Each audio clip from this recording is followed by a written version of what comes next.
Just like yesterday, the United States mourned the sudden death of Cross Walton, the man once hailed as the oil king of the West. From Washington to Abu Dhabi, his name echoed across boardrooms and energy summits. He was bold, diplomatic, and untouchable, until the day he wasn't. A single deal, cloaked in promises and foreign smiles, shattered everything he built. The headlines said suicide. The market said volatility. But Walton Damien called it what it truly was: murder by contract. Walton had spent the last decade of his life winning the biggest private contracts in the oil sector. U.S. federal energy projects, joint ventures with Emirati oil giants, and landmark gas exports that cut through the Arabian Gulf like silk. His closest partners were foreign dignitaries and billion-dollar sheikhs. His largest critics? The men sitting in the neighboring American boardrooms, executives he once outbid, outmaneuvered, and humiliated with quiet smiles and gold pens. Among those men was Charles Granger, ruthless, polished, British-born and bloodless in his ambition. It was Granger who initiated the clean deal, a buyout of one of Walton's UAE pipeline contracts through a shell entity. It was too generous, too perfect, too sudden. Walton hesitated, but trust in the end is the most expensive currency in business, and it cost him everything. The fall came fast. Days after signing, Walton was accused of breaching multiple international clauses. His UAE partners pulled out without warning. News outlets received anonymous leaks about backdoor agreements that never existed. Regulatory bodies froze his assets, and before the truth could surface, Cross Walton was found dead in his car with a letter, "I need some rest." Who does that? The death certificate read, "poison." But Damien Walton, his only son, knew better. He had read the contract, he had seen the timestamps, the signatures. The real story was buried in ink, not liquid substance. Billionaire's revenge, the betrayal that changed everything.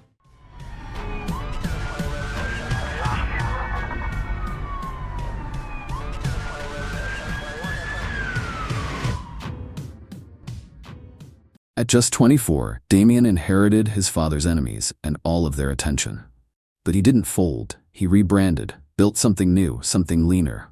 Crosstech Energy, a private intelligence-backed energy firm. No press, no public stock, just silent deals, shadowed partners, and relentless ambition. Within 5 years, Damien turned it into a billion-dollar empire, headquartered on the 72nd floor of a Manhattan skyscraper. He was quiet, calculated, never gave interviews. His only rule: never make the same mistake twice. Until her name showed up.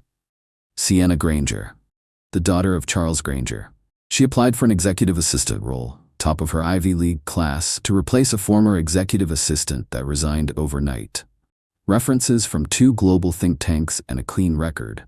She was, on paper, exactly the kind of person Crosstech looked for.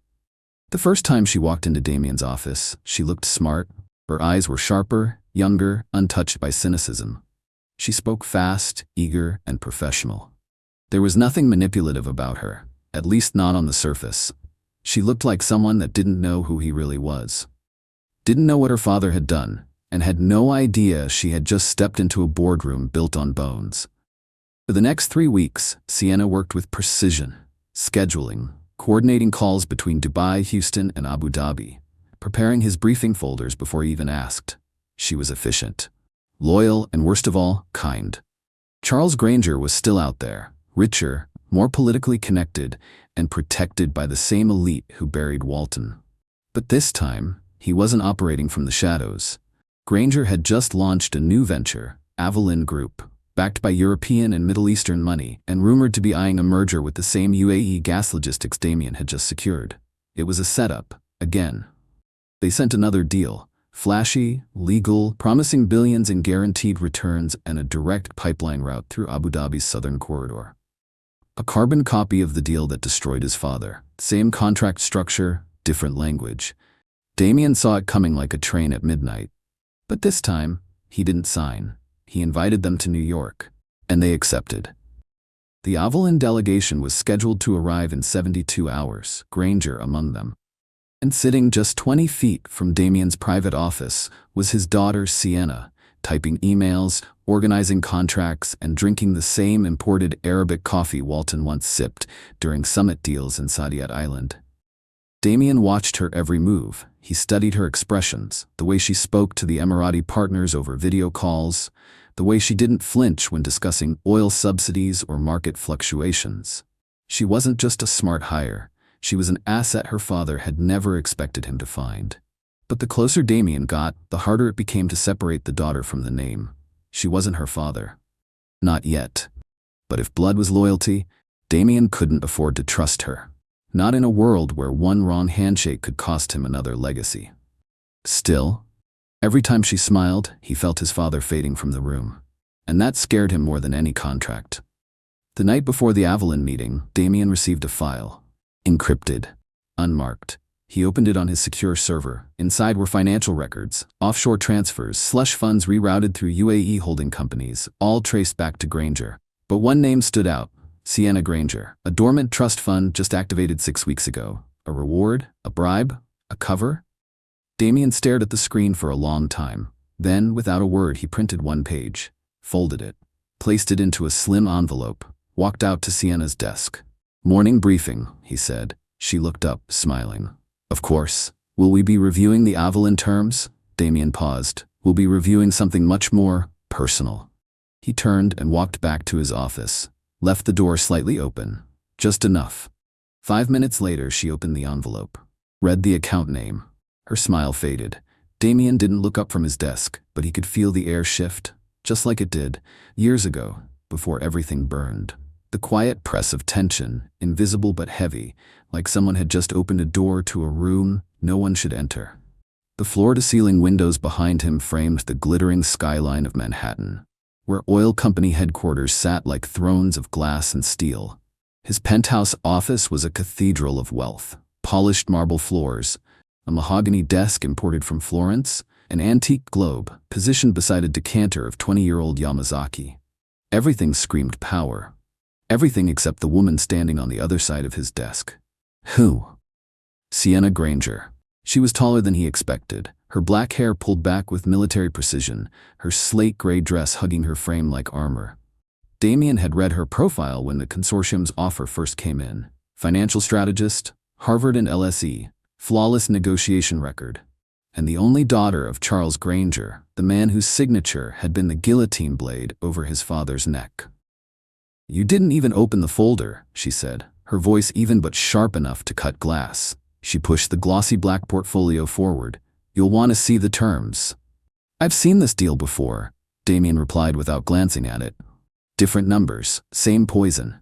She didn't flinch. "Then you already know what happens if you don't take it." His eyes finally met hers. "Enlighten me." Sienna leaned in, her shadow stretching across the desk. "You lose your Middle East pipeline rights by next quarter. The Emirati investors you've been courting? Gone. Your Gulf refineries? Seized. And when that happens, the same vultures who tore apart your father's company will circle back. Only this time they'll leave nothing behind." "Damien." "You know Cross Walton?" Sienna replied, excellently well, coiled, like she was holding back more than she was giving. "You sound awfully invested in my survival," he said. "I'm invested in the truth," she replied. "And the truth is, this isn't my father Charles Granger's deal. It's bigger, more dangerous. And if you think refusing it keeps you safe, you're already dead." Before Damien could respond, his private phone buzzed, a secure line known only to his closest circle. The name flashing on the screen made his stomach tighten. Charles Granger. The phone kept vibrating on the desk.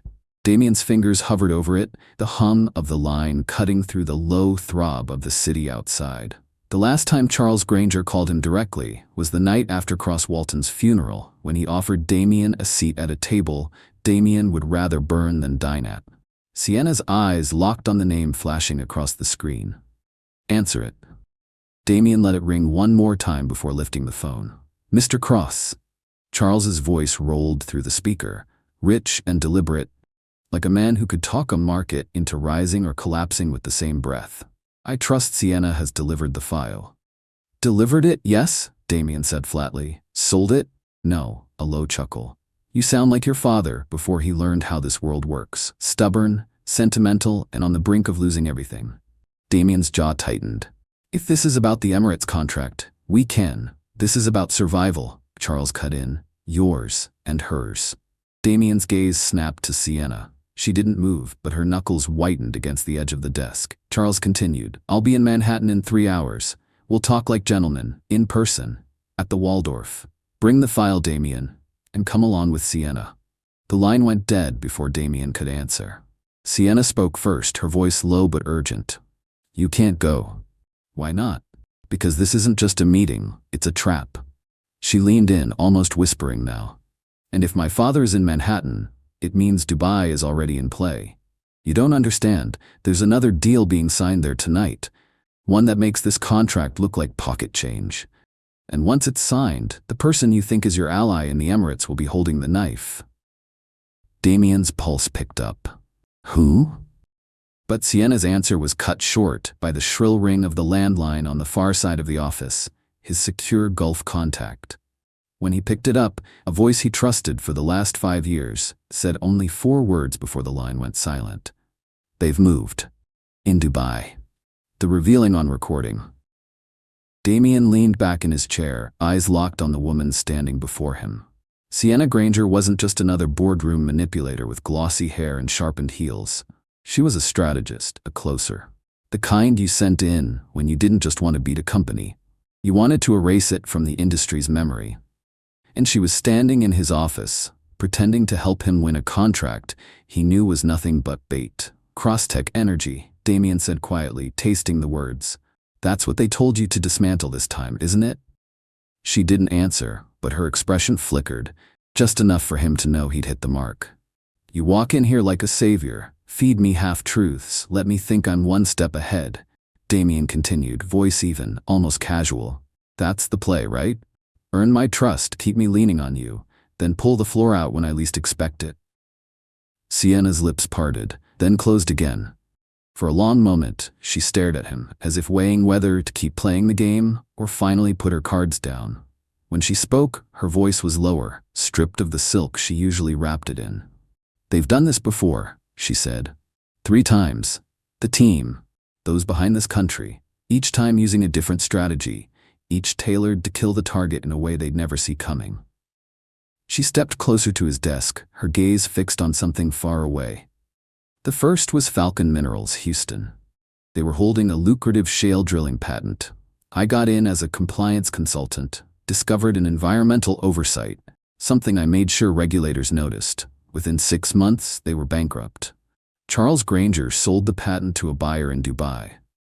The heads died of heart attack, her eyes darkened. The second was Marlowe Offshore, based in Rotterdam. They were bidding against one of Granger's Cartel for a North Sea drilling lease.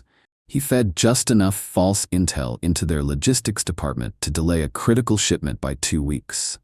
The delay breached their contract terms. Lawsuits followed. They folded in a year. Sienna hesitated before the last one.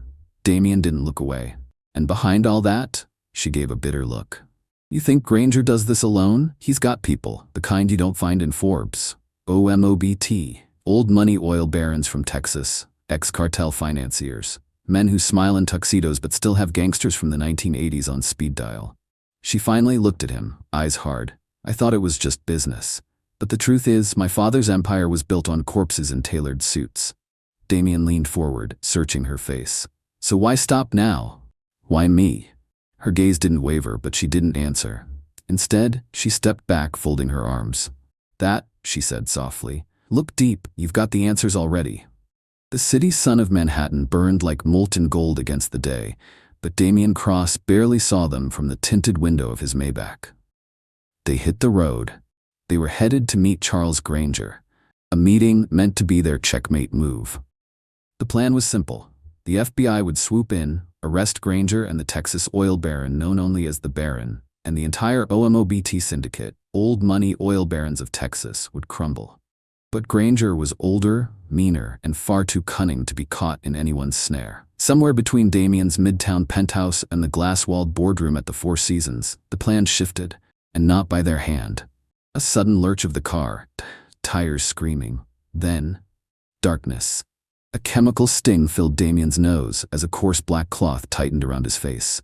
Hands shoved him sideways. Sienna's muffled cry was cut short by the slam of a van door. The hum of the Maybach's luxury engine was gone, replaced by the rattling growl of something older, dirtier. Damien's mind went cold. This wasn't the FBI's extraction. This was Granger's. Hours, minutes, he couldn't tell. Later, the blindfold was yanked away. He blinked against harsh light. They were in a warehouse. 6 men surrounded them. In the corner, a massive screen flickered to life. Grainy video played. Damien's stomach clenched. It was his own office. Every conversation, every whispered word with Sienna, captured by a spy camera hidden somewhere he hadn't even thought to check. He saw the moment they discussed baiting Granger. He saw Sienna's confession, her defiance, and in the shadows behind that lens, he now realized, was the betrayal. A man stepped forward from the circle and Damien's chest tightened. Ethan Cole, his old friend from the FBI's Financial Crimes Division. His drinking buddy. His hunting partner. The man who had promised to watch his six since college. And now, standing there in the syndicate's colors, Ethan's smile was cold. "You should have known, Damien," he said. "Old money protects its own." The biggest man in the room, a scarred Texan with rings that could crush bone, spoke in a low drawl. "Granger, you do it." From the shadows, Charles Granger stepped into the light. Expensive charcoal suit, cufflinks shaped like oil wells. His eyes found Sienna like a snake's gaze before the strike. He took his time, almost savoring the moment. "You know why you've always been useful to me, girl?" His voice was silk laced with poison. "Because you were never mine. You weren't my blood. Found you crying in a trash bin behind a Galveston gas station. You think I raised you out of kindness? No. I raised you to be a weapon." Sienna's face went still, but Damien saw the fracture in her eyes. Granger reached for the pistol on the table. "End her." Ethan, smirking, unholstered his own gun, tapping it against his thigh like a man testing the weight of an option. Damien's voice cut through the tension like a blade. "Wait." Every eye turned. "Spare her," Damien said, his tone steady, "and I'll sign it. The Crosstech merger contract, my assets, everything, yours." The Baron laughed, low, cruel. "We'll take your signature, boy. But Granger says she lives only if she can survive the bullet."